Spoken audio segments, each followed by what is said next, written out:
검찰 비상계엄 특별수사본부가 수사에 속도를 내고 있는 가운데 윤석열 대통령에 대해서 두 번째 소환 통보를 할 것으로 보입니다. 네, 이에 앞서 어제 윤 대통령은 검찰의 소환 통보를 거부한 바 있는데요.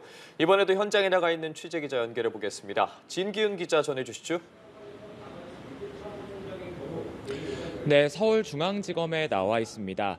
검찰은 윤석열 대통령에게 어제 오전 10시에 소환 조사를 받으라고 통보했지만 윤석열 대통령이 거부하면서 검찰의 윤 대통령에 대한 첫 번째 소환 조사는 실패로 돌아갔습니다.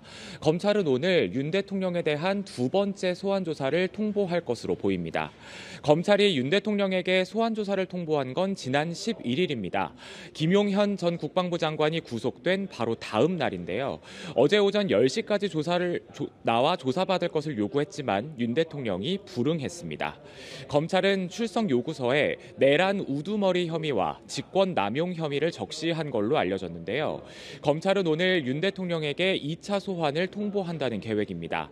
하지만 윤 대통령이 지난 12일 담화에서 대통령의 비상계엄 선포권 행사는 사법심사 대상이 되지 않는다고 밝혀 소환에 또다시 응하지 않을 거라는 전망도 나옵니다.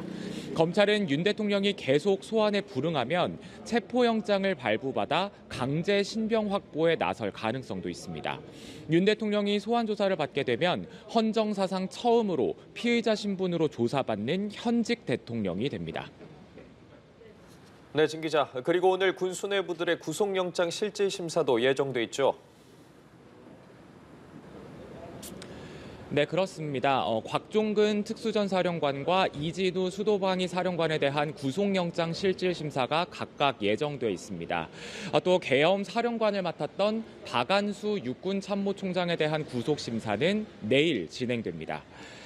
곽종근 특수전사령관은 계엄 당시 707 특수임무단을 국회에 투입한 인물입니다.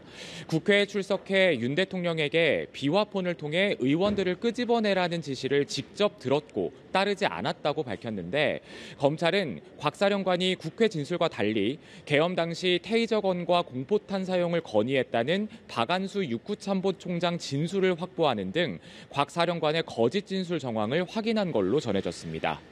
또 이진우 수도방위 사령관에 대한 구속심사도 열리는데요. 지난 13일 긴급 체포된 지 사흘 만으로 이 사령관은 계엄 선포 당시 국회에 소속 부대를 투입한 인물입니다. 검찰은 이 사령관이 계엄 선포 전 계엄 작전을 미리 알고 있었던 정황도 포착한 걸로 알려졌습니다. 여기에 어제 검찰은 계엄 사령관을 맡았던 박안수 육군참모총장에 대해 구속영장을 청구했는데요. 박 총장에 대한 구속영장 실질심사는 내일로 예정됐습니다. 검찰이 박안수 총장과 곽종근 사령관, 이진우 사령관까지 신병 확보를 하게 되면 윤 대통령을 향한 수사 속도는 더 빨라질 걸로 보입니다. 지금까지 서울중앙지검에서 연합뉴스TV 진기훈입니다.